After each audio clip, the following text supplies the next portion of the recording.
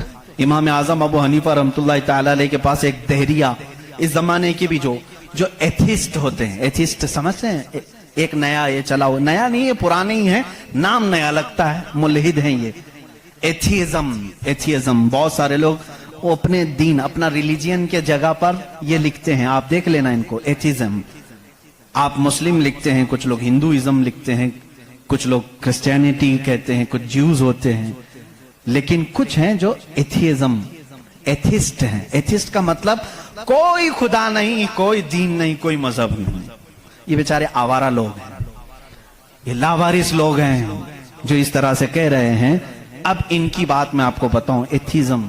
اس طرح کا ایک ایتھسٹ امام اعظم ابو حنیفہ کے پاس آیا, اس نے کہا خدا ہے, تم بار بار خدا کی بات کرتے ہو, مجھے تو نہیں لگتا کوئی نہیں ہے, اگر ہے تو دکھتا کیوں نہیں؟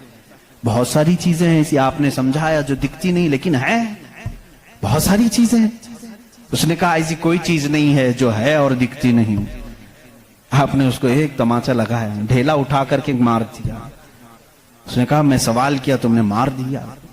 کہا کیا ہوا مارا؟ کہا درد ہو رہا ہے. کہاں ہے درد؟ اب ہو رہا ہے, دکھتا نہیں ہے لیکن احساس ہے. بہت ساری چیزیں ایسی ہیں جو دکھتی نہیں ہے لیکن ہے, ان کا وجود ہے. بہرحال آپ نے اس کو جواب کیا دیا؟ کہا سنو, میرے ساتھ آج ایک بڑا عجیب واقعہ پیش آیا. میں سمندر کے کنارے گیا تھا, میں نے دیکھا ایک کشتی کو, اور وہ کشتی کی تعجب خیز بات یہ تھی کہ وہ اکیلے چل رہی ہے, کوئی نہیں چلا رہا. سامان خود سے وہ لاد لیتی ہے اپنے اوپر اور چل پڑتی ہے سیدھے راستے پر. پھر تھوڑی دیر کے بعد ساحل پر آتی ہے اور اپنا سامان خود ہی اتارتی ہے. پھر جیسے ہی وقت ہوتا ہے پھر چل پڑتی ہے. کوئی کشتی بان نہیں, کوئی ملا نہیں, کوئی کیپٹن نہیں اس کے اندر, سواری بھی نہیں, خود سے سب چل رہی ہے. یہ اس دور میں امام اعظم کہہ رہے ہیں جب الیکٹرانک دور نہیں تھا. آج کے لوگ ہو سکتا ہے یقین کر لیں الیکٹرانک کشتی ہوگی, ہو سکتا ہے کوئی اس کو الیکٹرانک مشین چلا رہی ہوگی. ایسا نہیں ہے, اس زمانے میں کوئی اس چیز کی ایجاد نہیں تھی. اس نے کہا کیا پاگل پن کی باتیں کر رہے ہو, کس کو بنا رہے ہو تم؟ کیا ایسی کوئی کشتی ہے جو خود سے سامان بھی اتارتی اور چڑھا بھی لیتی اور چلنے بھی لگ جاتی ہے؟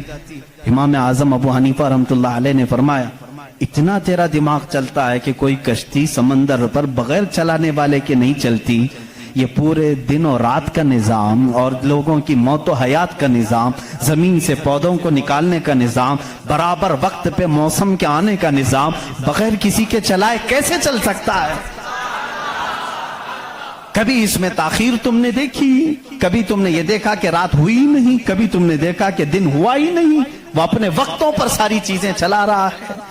عزیزان گرامی, ان تمام چیزوں میں ایک نشانی ہے اس کے وجود کی. اسی لیے اللہ رب العزت نے سورہ اخلاص میں یوں فرمایا قل هو اللہ احد, اے محبوب آپ فرما دے وہ اللہ ایک ہے. اب ایک ہونے کی نشانیاں بھی بہت ہیں, ایک ہونے کی نشانیاں بھی بہت ہیں. ہم بچپن میں پڑھتے تھے, ہمارے پاس ایک ہمارے والد کتاب پڑھاتے تھے, اس میں ایک سوال ایک بوڑھی عورت سے کسی نے کیا تھا کہ بڑی بھی تم نے اللہ کو ایک مانا ہے؟ کہا ہاں بالکل. وہ چرخہ سیلتی تھی, چرخہ جس میں کپڑے سلے جاتے ہیں. مولوی صاحب نے پوچھا کیا دلیل ہے کہ کوئی نظام کو چلا رہا ہے, کوئی ہے خدا؟ اس نے کہا میری مشین یہ سب سے بڑی دلیل ہے میرے لیے. کہا کیسے؟ کہا یہ جو چکر کاٹتی ہے مشین, جب تک میں پاؤں ہلاتی نہیں یہ چرخہ چلتا نہیں. یہ نظام شمسی پورا بغیر کسی کے چلائے کیسے نہیں چلتا؟ کہا اچھا ٹھیک ہے, بڑی عقل مند عورت ہے, مشین کو ہی اللہ کی نشانی سمجھ لیا تو نے. اس عورت سے انہوں نے دوسرا سوال کیا, اچھا چلو ٹھیک ہے کوئی تو ہے چلانے والا, یہ کیوں کہتی ہو کہ وہ ایک ہی ہے؟ کہا چلو ٹھیک ہے اس کی بھی نشانی میری یہ مشین ہے, اس کی نشانی بھی میری یہ مشین ہے. کہا کیسے؟ کہا چلو میں ادھر سے چلاتی ہوں تو ادھر سے چلا, بیٹھ جا میرے سامنے, میں ادھر سے چلاتی ہوں تو ادھر سے چلا, پھر دیکھتے ہیں کپڑے کی حالت کیا ہوتی ہے. کپڑا جو ہے ہو سکتا ہے لیڈیز کی بجائے جینز کا ہو جائے, جینز کی بجائے لیڈیز کا ہو جائے, کچھ کا کچھ بن جائے. کیوں؟ انہوں نے کہا بات تو صحیح ہے. اس بوڑھی عورت نے کہا میں نے اپنے چرخے سے ہی یہ دین سیکھا, کہ اگر کائنات میں ایک کے بجائے دوسرا ہوتا تو جھگڑے ہو جاتے. ایک خدا کہتا میں بارش برساؤں گا, دوسرا کہتا نہیں میں دھوپ ڈالوں گا, تیسرا کہتا نہیں میں ٹھنڈی لاؤں گا. ان کے جھگڑوں میں پھر کائنات کا نظام درہم برہم ہو جاتا. لیکن نظام برابر برابر چل رہا ہے. اس بات کی دلالت ہے کہ چلانے والے دو نہیں ایک ہی ہیں. تو نہیں ہے, ایک ہی ہے. اگر دو ہوتے, اسی کو اللہ نے قرآن میں فرمایا لو کان فیہما آلہۃ الا اللہ لفسدتا. اگر زمین و آسمان میں دو خدا ہوتے اللہ کے علاوہ, رب فرما رہا ہے ضرور اس میں فساد ہو جاتا, ضرور فساد ہو جاتا. اس لیے کہ ایک جو عقل سے ہمارے درمیان ہم نے دیکھا ہے جو چلا سکتا ہے, وہ دو لوگ نہیں چلاتے. دو لوگوں کی ذہنیت الگ ہو جاتی. اب اس کو فلسفے میں آئیں گے, جس کو فلسفی کہتے ہیں. یہ بھی ایک علم ہے. فلسفی لوگوں کے دماغ کے اعتبار سے بھی ہم نے اس کو ثابت کیا. اگر دو ہیں, پہلی بات آپ کے دماغ میں یہ ہونا چاہیے کہ خدا وہ ہے جو کسی کا محتاج نہیں. اتنی بات تسلیم کرتے ہو, جو کسی کا محتاج نہیں. جب یہ فارمولہ تمہارے دماغ میں ہے تو آپ دو کو لے کر کے آؤ. دو کو لاؤ گے تو دونوں کا دماغ ایک ساتھ نہیں چلے گا, یا تو پھر مشورے سے چلیں گے. مشورہ کرے گا تو ایک دوسرے کا محتاج ہوگا, اور جو محتاج ہوگا وہ خدا نہیں ہوگا. مثال کے طور پر دونوں بیٹھے ہیں, چلو آج میٹنگ کرتے ہیں, کل بارش کریں گے. تو ظاہر سی بات ہے ایک نے دوسرے کو پوچھا تو پہلا والا دوسرے کا محتاج ہوا کہ نہیں. اب خدا کے بارے میں ہمارا تصور یہ ہے وہ اپنے کاموں میں کسی کی شراکت نہیں چاہتا, کوئی شریک نہیں ہے اس کا. اب اگر شریک ہو گیا تو اس کی فضیلت کہاں ہے؟ ایک ہونے میں جو فضیلت ہے وہ دو میں ہے نہیں. ایک ہونے میں جو فضیلت ہے وہ دو میں ہے نہیں. اسی لیے ہم لاکھوں کروڑوں کے سامنے سر جھکانے والوں سے کہتے ہیں مان لو ایک ہی کو, ایک ہی کو تسلیم کرو. اس لیے کہ جتنے ادیان ہیں دنیا میں تقریباً سب کے ہاں ایک تصور ہے خدا کا تصور. ایتھیزم کو چھوڑ کر کے میں باقی سب کی بات کروں, ہندوؤں کے نظریات میں بھی خدا کا تصور ہے, کوئی تو ہے, ایک بھگوان کے کچھ بھی نام لیں. عیسائیوں کے مذہب میں یہی ہمارے رب ذوالجلال کا تصور ہے, خدا کا وہ بھی یقین کرتے ہیں.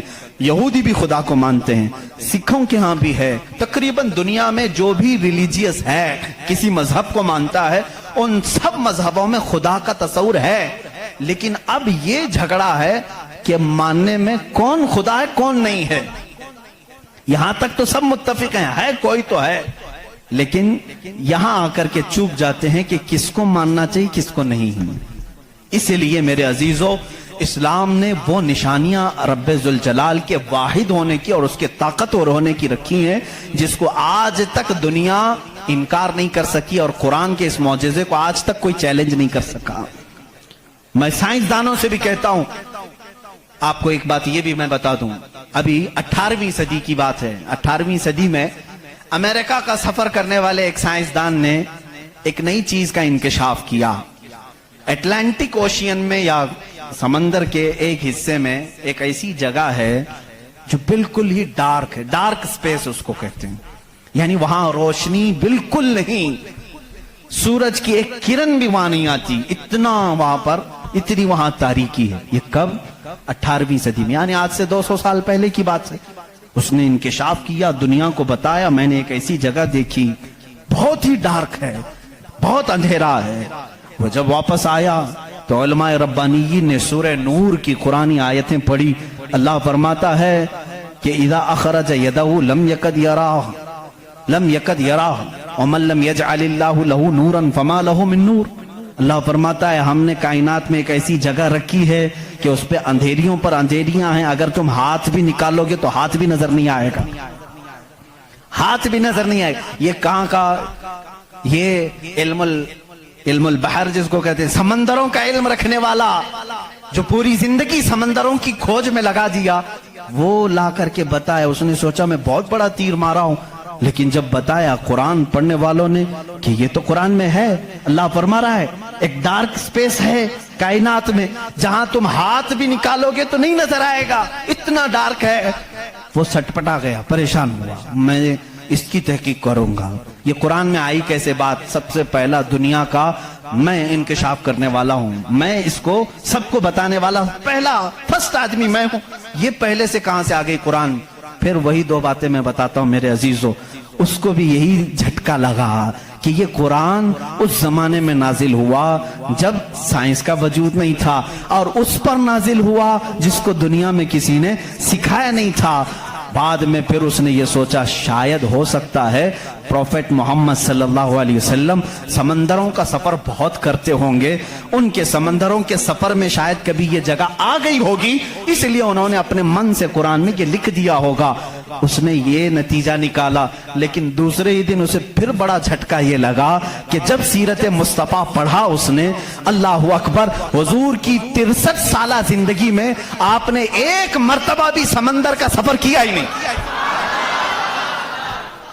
یہ بہت بڑا جھٹکا لگا کہ وہ محمد صلی اللہ علیہ وسلم کبھی پوری زندگی میں سمندر کا سفر کیے ہی نہیں. میرے عزیزو, اس بات میں غلط فہمی میں نہ آنا کہ وہ سمندروں کو نہیں جانتے تھے. وہ معراج کا سفر کرنے والا رسول سمندروں کو ضرور جانتا ہے, لیکن یہ حکمت الہی تھی کہ کبھی سمندر کے سفر کرنے کا اتفاق نہیں ہوا. اب اسے جھٹکے پر جھٹکا یہ لگا جو کبھی سمندر کو گیا ہی نہیں, وہ اگر اٹلانٹک اوشین میں موجود ڈارک سپیس کو بتاتا ہے تو ضرور وہ اپنے پیٹ سے نہیں بتا رہا ہے, وہی اس کو بتایا ہوگا جس نے ڈارک سپیس بنایا ہے. یہی اللہ رب العزت کے وحدانیت کی نشانیاں ہیں, اس کے وجود کی نشانیاں ہیں. قرآن پڑھو, اس میں بہت ساری چیزیں. جنہوں نے یہ انکشاف کیا کہ کچھ سمندروں میں ایسے اللہ رب العزت نے بنایا ہے, وہ بھی آپ کو مل جائیں گے. 2 سمندر ملتے ہیں اور دونوں کا رنگ الگ ہے, ایک سمندر نیلا ہے, ایک سمندر پیلا ہے, دونوں کا ٹیسٹ بھی الگ ہے, ادھر کا میٹھا ادھر کا کھارا نمکین ہے, لیکن وہ بہت دور تک ملتے ہوئے جاتے ہیں. لیکن اس کا پانی اس میں نہیں آتا, اس کا پانی اس میں نہیں آتا. کیوں نہیں آتا؟ اللہ فرماتا مرج البحرین یلتقیان, مرج البحرین یلتقیان بینہما برزخ لا یبغیان فبأی آلاء ربکما تکذبان. اس رب ذوالجلال نے فرمایا ہم نے 2 سمندروں کو بہایا ہے, دیکھنے والوں کو ایسا لگتا ہے کہ یہ مل گئے ہیں, لیکن ہم نے اس میں نہ دکھنے والی ایک ایسی دیوار بنائی ہے کہ اس کا پانی اس میں نہیں ملتا, اس کا پانی اس میں نہیں ملتا. یہ بھی کون سے رسول کی زبان سے اللہ تعالیٰ بتا رہا ہے لوگوں کو جو رسول کبھی سمندر کا سفر کیا ہی نہیں. اس رسول کی زبان سے اللہ نے 2 سمندروں کے ملنے کی بات کی. سائنسدانوں, اب تو تمہیں ماننا ہی چاہیے کہ قرآن رسول کا اپنا بیان کیا ہوا کلام نہیں ہے, اسی کا یہ کلام ہے جس نے سمندروں کو اس طرح پیدا کیا. کائنات میں بہت ساری چیزیں ہیں میرے عزیزو. قرآن اللہ رب العزت کا یہ کلام اتنی ہی نہیں, یہ تو بڑی بڑی نشانیاں میں نے کہا. اگر اس کی معرفت, اس کی کھوج میں لگ جاؤ گے تو زندگی تمام ہو جائے گی. میں تو کہتا ہوں اللہ نے ایک بات یہ بھی فرمائی ہے تمہارے لیے, وَفِي أَنفُسِكُمْ أَفَلَا تُبْصِرُونَ. اللہ فرما رہا ہے تم ادھر ادھر نشانیاں ڈھونڈ رہے ہو, ہم نے تمہاری ذات میں اپنی نشانیاں رکھی ہیں, تم نہیں دیکھتے؟ تمہاری ذات میں ہماری نشانیاں ہیں, تم نہیں دیکھتے؟ اتنی نشانیاں ہیں, اس کے لیے آپ کو کئی علوم پڑھنے کی ضرورت ہے. ظاہر سی بات ہے انسان کے ایک ایک پارٹ پر جو ریسرچ کرتا ہے وہ اپنے وقت کا ایک بڑا ڈاکٹر بنتا ہے. خالی صرف دل پر جس نے ریسرچ کیا وہ کارڈیالوجی ہے, جو صرف کڈنی پر ریسرچ کیا وہ نیفرولوجی ہے, اور جو صرف رگوں کو دیکھا ہے وہ نیورولوجی ہے. پارٹ پارٹ پر انہوں نے پوری زندگیاں ختم کی. پورے انسان کو پڑھا کس نے؟ آج کون پڑھا ہے؟ اسی لیے امام اعظم ابو حنیفہ رحمۃ اللہ علیہ نے فرمایا من عرف نفسہ فقد عرف ربہ, جس نے صرف اپنی ذات کو پہچان لیا وہ اپنے رب کو پہچان لے گا. تمہارے جسم میں جس طرح کی چیزیں اللہ نے بنائی, ڈاکٹر سے جا کر کے پوچھو کہ ہمارے جسم کے اندر کا جو نظام ہے, ایک بار جو نس کٹ گئی 1000 ڈاکٹر مل کر کے وہ نس نہیں قائم کر پاتے. یہ رگوں کا سلسلہ ایسا ہے. اور فرمایا گیا بلکہ تحقیقات بتاتی ہیں ہمارے جسم کے اندر موجود یہ نسوں کو, رگوں کو نکال کر کے اگر بچھا دیا جائے کئی 1000 کلومیٹر لمبی ہو جائیں گی, کئی 1000 کلومیٹر لمبی ہو جائیں گی. یہ نسوں کا اتنا لمبا سفر ہو جائے گا. اتنا سارا مواد اللہ نے تمہارے جسم میں رکھا. اور رب تعالیٰ یہ فرماتا ہے, مفاہیم آیات میں بیان کر رہا ہوں, کبھی آپ نے سوچا ہم نے زبان سے جو جو چیزیں کھائی, اللہ اکبر. میں ایک بڑے محقق کے حوالے سے کہتا ہوں, روٹی کو انہوں نے کہا تمہاری روٹی تمہارے کھانے اللہ کی نشانیاں ہیں. میں نے پوچھا روٹی بھی نشانی ہے اللہ کی؟ کہا ہاں. تم ایک روٹی کو کہاں کہاں سے حاصل کرتے ہو؟ اناج کھیت سے لیا, فصل جب آئی اس کو کٹایا, پسایا, آٹا بنایا, پھر گھر میں لایا, گوندھنے کے لیے دیا, آٹا گوندھا گیا, روٹیاں بیلی گئیں, توے پر رکھی گئیں, بن گئی. کتنی منزلوں سے گزری, کھیت سے آئی, پسائی میں گئی, گندھائی میں گئی, پکائی میں گئی, اب اس کے بعد ریڈی ہو کر تمہارے برتن میں آئی. اس کے بعد تم نے کیا کیا؟ اب تک سب تمہارا اختیار چل رہا ہے, تم اپنی مرضی سے کر رہے ہو. گیہوں کا لانا ہے, جو کا لانا ہے, جوار کا لانا ہے, کس کا لانا ہے, تمہاری مرضی. آٹے سے کتنا گوندنا ہے, نرم گوندنا ہے, موٹا گوندنا ہے, تمہاری مرضی. روٹی موٹی پکانی ہے, پتلی پکانی ہے, تمہاری مرضی. روٹی پک جانے کے بعد 4 ٹکڑے کرنے, 5 ٹکڑے, 2 ٹکڑے, تمہاری مرضی. سب تمہاری مرضی ہے. اس کے بعد تم چبا کر کے کھا گئے, اس روٹی کو چبا کر کھا گئے, نگل گئے. یہ روٹی جب حلق سے اتر گئی اب تمہاری مرضی نہیں ہے. اس ایک ہی روٹی سے گوشت بھی بنتا ہے, اسی ایک روٹی سے خون بھی بنتا ہے, اسی ایک روٹی سے منی بھی بنتی ہے, اسی ایک روٹی سے پیپ بھی بنتا ہے, اسی ایک روٹی سے کف اور بلغم بھی بنتا ہے, اسی ایک روٹی سے سب چیزیں بن جانے کے بعد ہمارے فضلات بھی نکلتے ہیں. میں نہیں سمجھ پایا.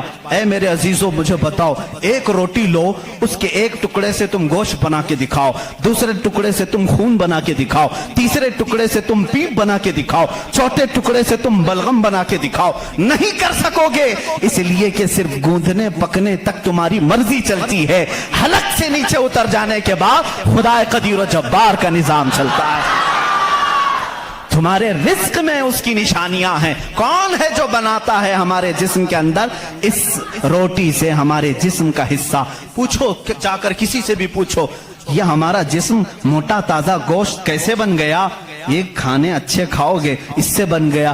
ہم نے کہا ہم کھانے کاجو بادام بھی کھا رہے ہیں تو بھی گوشت بن رہا ہے, روٹی کھا رہے ہیں تو بھی گوشت بن رہا ہے, چاول کھا رہے ہیں تو بھی گوشت بن رہا ہے. اور خون ایسا لکوڈ ہے کہ بازار میں ملتا نہیں, کسی انسان کا ہی لینا پڑتا ہے. اس کو کون بنایا ہے؟ کہا اس کو بھی روٹی سے ہی بنایا ہے, کاجو بادام سے ہی بنایا ہے, پھلوں سے ہی بنایا ہے. ہم پوری دنیا کی غذائیں لا کر چکی میں پیس کر کے بھی خون کا ایک قطرہ نہیں پیدا کر سکے, لیکن وہ رب ذوالجلال ہمارے لقمے کے نیچے جاتے ہی نظام کو شروع فرما دیا ہے. کیسا وہ نظام ہے, کیسا وہ نظام ہے. اے میرے عزیزو, اسی لیے میرا مولا فرماتا ہے فی انفسکم افلا تبصرون, تمہاری ذات میں میری نشانیاں ہیں, کیوں تم نہیں دیکھتے, کیوں تم نہیں دیکھتے؟ آپ کو اگر میں ذاتیات, نفسیات, طبعیات, یہ جو علوم ہیں اس پر گفتگو کروں تو ایک بڑا الگ ٹاپک ہو جائے گا. اللہ تعالیٰ نے اس نظام کو کیسے بیلنس رکھا ہے جانتے ہیں آپ؟ کبھی آپ کو معلوم ہے ہمارے کانوں میں ایک الائنمنٹ ہوتا ہے, جیسے ویل الائنمنٹ کرتے ہیں, ہمارے دونوں کانوں کے بیچ میں ایک قطرہ چھوٹا سا اللہ نے رکھا, یہ بیلنس کو برقرار رکھتا ہے. جو سنکی ہوتے ہیں, جن کو کہتے ہیں پاگل ہو گیا, جھولے کھاتا رہتا ہے, یہ کون لوگ ہیں جانتے ہیں آپ؟ جن کو کبھی کبھار فیڈس آ جاتی ہے, چلتے چلتے آڑے ٹیڑے ہو جاتے ہیں, یہ کون ہیں؟ جن کا صرف وہ کانوں کے بیچ کا ایک قطرہ بھی ہل گیا تمہارا بیلنس نہیں بگڑ جائے گا. تم کھڑے کیسے ہوتے ہو؟ 2 پیروں پر سیدھے کھڑے رہتے ہو, جب تک چاہو کھڑے رہو, چلنا چاہو تو سیدھے چلتے ہو. اگر وہ بیلنس چوک گیا, جیسے کار ویل الائنمنٹ چھوٹنے سے ادھر ادھر جانے لگے گی, تمہارے پیر لڑکھڑانے شروع ہو جائیں گے. اس ایک ہلکے قطرے سے اللہ نے تمہارے پورے وجود کو رکھا ہے. تمہیں ٹیڑھا کرنے کے لیے صرف اس قطرے کو جنبش دینے کی ضرورت ہے, صرف جنبش دینے کی ضرورت ہے. میں نے سائنس کی ایک تحقیق پڑھی, اللہ اکبر, حیرت ہوتی ہے. انہوں نے یہ تحقیق کر کے بتایا یہ جو تمہاری پلکیں جھپکتی ہیں, کھلتی بھی ہیں, جھپکتی بھی ہیں, جانتے ہیں آپ یہ کتنی ہلکی ہیں اور کسی کو احساس بھی نہیں ہوتا کب جھپکی کب کھلی, کسی کو احساس نہیں ہوتا. کہا اس کے اندر کون سی طاقت ہے؟ کیا ربر ہے, میگنیٹ ہے, کیسے یہ کیسے ہوتی ہے؟ اس کو ایک سائنسدان نے کہا کہ اگر کسی کی پلک جھپکنا چھوٹ جائے، نہیں جھپک سکتی، تو اس کو بلڈوزر سے کھینچ کے بھی بند نہیں کر سکو گے، اتنی طاقت لگا کر کے بھی اسے بند نہیں کر سکو گے، ایسا فلیکسیبل ہے، ایسا ربر ہے۔ اور اگر بند ہو گئی تو کھول بھی نہیں سکو گے، پوری طاقت لگا کے ٹوٹ کے پھٹ جائے گا یہ پلک، کھلے گی نہیں کھلے گی۔ جھپک گئی تو وہی رہ گئی، کھلی تو بند نہیں ہوگی، پوری دوسری کوئی بھی الٹرنیٹ طاقت سے اگر تم چاہو اس کو بند کرنا یا کھولنا نہیں کر سکو گے۔ انہوں نے کہا بس ہمارے ان پلکوں میں اللہ تعالیٰ نے ایک ہلکا سا ربر رکھا ہے جو فلیکسیبل ہے اور بغیر تمہارے چاہے بھی یہ ہلتی ہے، بند ہوتی ہے۔ اور کہا کہ اگر ان پلکوں میں یہ جھپکنے اور کھلنے کا مادہ یہ ختم ہو جائے، یہ ربر، یہ فلیکسیبلٹی ختم ہو جائے تو وہ انسان پاگل ہو سکتا ہے، بلکہ آنکھ نہ بند ہونے کی وجہ سے وہ مر بھی سکتا ہے۔ وَفِي أَنفُسِكُمْ أَفَلَا تُبْصِرُونَ۔ ہم ان تمام نعمتوں کو سمجھ نہیں پاتے، بلکہ ایک دن میں ہزاروں بار جھپکتے ہیں، کھولتے ہیں، احساس نہیں ہے اس نعمت کا۔ اگر یہ بند ہونا ختم ہو جائے یا بند ہو گئی، کھل نہ سکے تو کیا کر لے جاؤ گے؟ کچھ نہیں کر سکو گے۔ بلکہ میرے عزیزو، تمہارے جسم پر موجود یہ رونگٹے، یہ بال بھی اللہ کی علامت ہیں، نشانیاں ہیں۔ جانتے ہو بال سب ایک ہی طرح کے ہیں، لیکن ابھی 2 ہی دن قبل میں پڑھ رہا تھا، ذہن کیا ہے جاتا نہیں ان چیزوں کی طرف، چونکہ معمول پہ چل رہے ہوتے ہیں۔ ایک صاحب نے مجھ سے سوال کیا کہ حضرت بال جو ہے ہماری آنکھوں پہ بھی ہیں، پلکوں میں، اور اوپر بھووں پہ، آئی برو بھی ہیں، اور بال سر پہ بھی ہیں اور دیگر جگہوں پر ہیں۔ سر کے بال اور دیگر جگہوں کے بال بڑھتے ہیں، یہ بال بڑھتے کیوں نہیں؟ بال سیم ہے، بال سیم ہے، یہ بڑھتے نہیں، اور یہ بڑھتے ہی رہتے ہیں، ان کو جتنا کاٹو بڑھتے ہی رہتے ہیں۔ ایسا کیا ہے؟ اللہ اکبر۔ اس دن مجھے حیرت ہوئی، میں نے کبھی اس چیز پر توجہ نہیں کی، کبھی نہیں سوچا۔ ہو سکتا ہے آپ کا ذہن نہ گیا ہو۔ پڑھنے پر ایک محقق نے یہ بھی لکھا ہے، دیکھنے میں یہ سارے بال ایک طرح سے ہیں، ان بالوں میں ساری چیزیں ایک ہی طرح کی ہیں، دیکھنے میں یہ کالے ہیں تو وہ بھی کالے ہیں، قوت بھی ان کی سیم ہے، لیکن اللہ رب العزت نے ان بالوں میں بڑھنے کا خون رکھا ہے، ان بالوں میں بڑھنے والا خون آتا تک نہیں ہے، آتا تک نہیں۔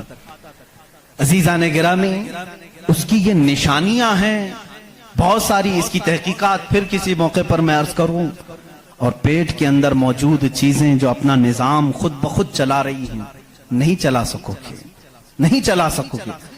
دل جتنی مرتبہ یہ دھڑکتا ہے، اس کے اندر جو پریشر ہے، کہا گیا ہے یہ جو خون کو دبا کر کے جسم میں پھیلاتا ہے، اس کے متعلق سائنس یہ کہتا ہے اتنا پریشر ہے کہ دنیا میں کسی فوارے پہ، کسی فاؤنٹین میں اتنا پریشر نہیں ہوگا جتنا دل میں پریشر ہے، اور یہ اتنی تیزی سے ایک بار پمپ کرتا ہے کہ خون پورے جسم میں ناخن تک آ جاتا ہے۔ ایک بار کے پمپ پر ایک بار اس طرح دل نے دبایا خون کو بار تو خون ناخن تک پہنچتا ہے، اتنا پریشر اس کے اندر ہے۔ امریکہ کی ایک لیبارٹری میں ایک پاکستانی عالم دین گئے تھے، کارڈیالوجی تھے وہ ڈاکٹر، وہ ایک عالم کو لے کر کے گئے، اور کارڈیالوجی نہیں، ریڈیالوجی بھی غالباً کچھ ہے جس میں آوازیں سننے کا آلہ ہوتا ہے، ایک مشین ہوتی ہے جسم کے اندر حرکت کرنے والی ہر آواز کو اس میں سنا جا سکتا ہے۔ پلک آپ جھپکتے ہیں، آپ سانس لیتے ہیں تو اس کی آواز کیسی ہوتی ہے۔ تو انہوں نے کہا آج چلیے لیبارٹری میں آپ کو بتاتا ہوں کہ دل کی آواز، ہم تو یہاں ہاتھ رکھتے ہیں تو دھک دھک دھک کی آواز آتی ہے، تو انہوں نے کہا ہم آپ کو اس سے سناتے ہیں۔ ایئر فون لگائے گئے، بڑی بڑی مشینیں تھی، ہلکی سی بھی وہاں پر ہوا بھی آتی تو اس کی زور آواز آتی ہے۔ وہ ایک لیب ہے، یہ عالم دین کہتے ہیں میں نے سنا دل کی آواز۔ میں نے پوچھا اس ڈاکٹر سے کہ آپ کے ہاں ہر آواز کا نام لکھا گیا ہے، دل جو آواز کرتا ہے اس کا کیا نام ہے آپ کے یہاں؟ کہتے ہیں دل جو ہے لپ لپ لپ لپ یہ آواز کرتا ہے. سائنس میں یہ لکھا گیا ہے. وہ مسکرا ہے, کہا تھوڑی سی خطا ہو گئی, بلکہ دل کہتا ہے رب رب رب رب. ہر انسان کا دل جو دھڑکنے کی آواز آتی ہے مشینوں سے انہوں نے خود سنا.